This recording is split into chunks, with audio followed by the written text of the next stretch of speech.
Well, I've been waiting a while to make this video, and until right at the end of the year, beginning of the next year, and getting everything all in one place.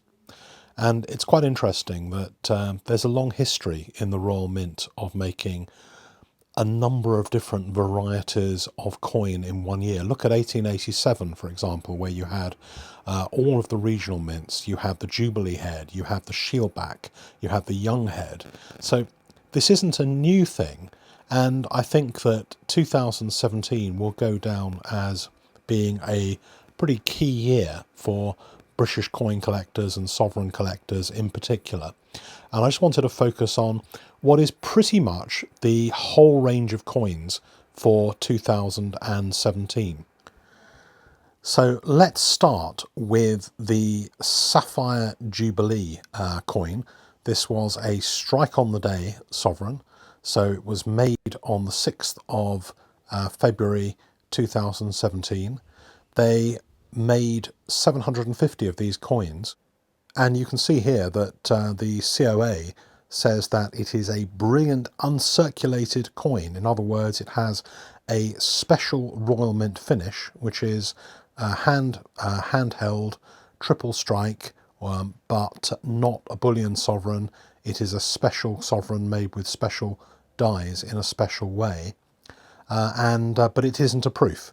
And as you've seen in some of my other videos, it does have a kind of a frosted finish, but it's a semi-translucent kind of finish, not quite the same quality of strike as a Royal Mint proof, which is a very, very, very strong strike, up to 6 times. It goes through the press and is handheld all the way.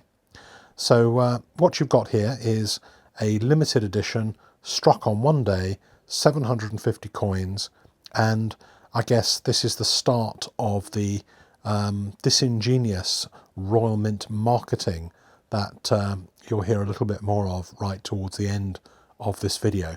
But it's a great coin. It's, as you can see, marked wrongly, PF70. It isn't a PF, it is a BU coin. It's one that does have a premium in the second-hand market. You won't see very many of them around, and you'll be hard pushed to buy one of these coins at all. So moving on to the standard. This is the sovereign, the proof sovereign, correctly marked by NGC as a PF. This one is a 70, but this is a continuation of the standard sovereign series. So when you think proof sovereign 2017, this is the one. They had about 10,000 of them in single packets, and the total mintage of these coins was about 13,000. It sounds a little bit on the high side, but actually these sold out extremely quickly and have retained a great value in the secondary market, as I think they will do. And I suspect, even though they had a large mintage, this is the core one that everybody collects. And this one is one that will go up in value, a little bit like we've seen the 1989 go up from £600 to almost £1,200 over the last 3 or 4 years. I think this has got quite a long way to go, and this will always be one that sovereign collectors want to have in their collections. So everyone's going to want one of those. There aren't very many to go round, even though there was a large mintage. And so I think this one, as well as being a beautiful coin, I think that it's part of that special group of sovereigns, 1989, 2002, 2005, 2012, and now 2017, that pretty much everybody is going to want to have in their collection. So then we come over to the PIEDFORT, or the PIEDFORT, and this is a first. The mintage is 3,750 of these. They sold out within a day, I think, if I remember. And they're double thickness, so it's the first double thickness sovereign the Royal Mint has produced. Question is whether it really is a sovereign, if it is double thickness, or whether it's something else. I'm happy to give the Royal Mint the benefit of the doubt and call this a sovereign. This is a very, very desirable coin. Quite expensive, obviously, because it's got twice the amount of gold in. But I've seen a few of these being sold in the secondary market for pretty much what the mint charged originally, and I think they are great buys at that mint price. I think that these will be continue to be very desirable coins going forward.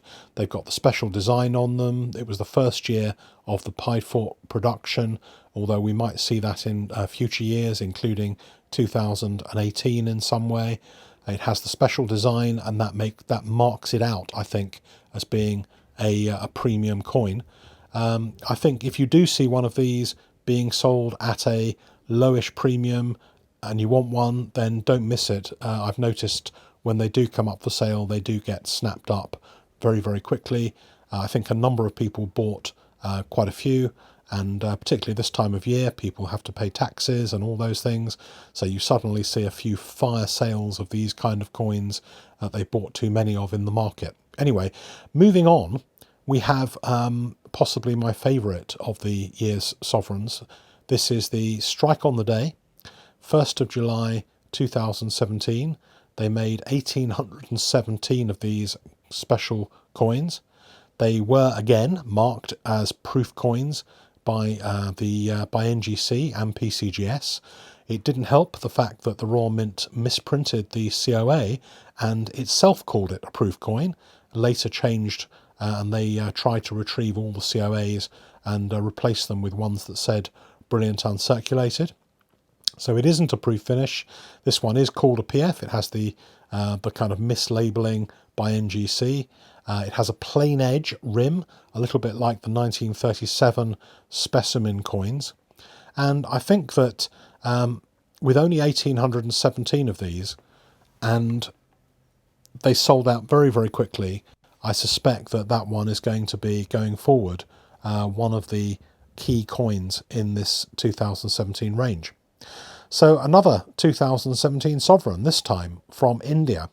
So there is a license. There was a license between 2013 2018 for PAMP in India to produce under license from dies supplied by the Royal Mint, these sovereigns, and they are the same as kind of bullion sovereigns or BU sovereigns, except that they have the little I mint mark, and you can see here just over the date you should look for the little I. It's quite easy to see on these. They've made it quite distinctive compared to some of the older mint marked sovereigns, but you've got the little I on the band underneath the horse's hoof. It's unknown and unclear how many of these were produced. I think 2016, 2017, they haven't produced nearly as many of these as in the earlier years. So these could be pretty thin on the ground, but we don't really know the mintages of these quite yet. They're not very easy to get. If you can get them, they are worth picking up if they've got a reasonable premium over the standard sovereign. And in fact, I don't have in this collection of sovereigns one of the standard sovereigns. I've noticed a few have been graded, and it's quite rare to get a 69. I'm not sure if there's ever been any 70s of the bullion sovereign for 2017, but it's the only one I don't have at the moment graded. So the last one I want to show you is one that came out on the 20th of November. There may still be a few of these if you want to pick them up from the Royal Mint. If you want to have them graded, need to keep the Royal Mint package unopened, because the design of them, as you'll see in a minute, is pretty much the same as the one that came out in February. So NGC will not be able to differentiate now the one in February or the one in November unless the package is sealed from the mint. What that probably means is that none of the ones that are around from February are still sealed from the mint, unless you can find one like that. So no more of those will be graded as sapphire versions, sapphire Jubilee sovereigns. However, it is still possible, I suspect, to get a few of these from the Royal Mint. Keep them in the packaging. I've just sent for grading 3 of them in the packaging, so there will be some more graded by NGC as well.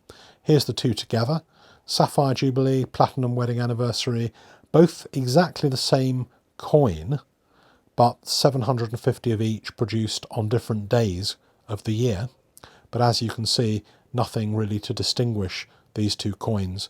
And in fact, the Royal Mint clearly knew what they were going to do at the beginning of the year, because they did not put on the specification of the coin at the beginning of the year maximum coin mintage, which they normally do. So it was clear to them, and in this case, they actually pulled a fast one on collectors in many ways, because they made collectors believe that there were only 750 coins of this particular pattern, and in fact there were 1,500. So bad marketing, Royal Mint. I think take a slap on the wrist for that one. So of all these 2017 sovereigns, I think that my favourite continues to be the strike on the day. I think that over time the market will treat this as the most different and differentiated and special sovereign of 2017, and we'll see what happens. So this is the roundup and the collection of all of the different special sovereigns for 2017. I haven't got the regular bullion one here, and of course there are other sizes of sovereigns, including 5 sovereign proof, 5 sovereign BU, 2 sovereigns, half sovereigns, quarter sovereigns. Then if you're a sovereign collector, 2017 was a very special choice year, and one that, if you haven't already got one of these in your long-term sovereign collection, then now is a good time. In fact, now is probably the best time that there will be for a while to actually pick one of these up, because as I said, you are getting collectors who bought multiples from the Royal Mint now releasing 1 or 2 onto the market, and you'll find that prices, I think, will go up from here over a period of time. So there you go, 2017 special year. Let me know what you guys think.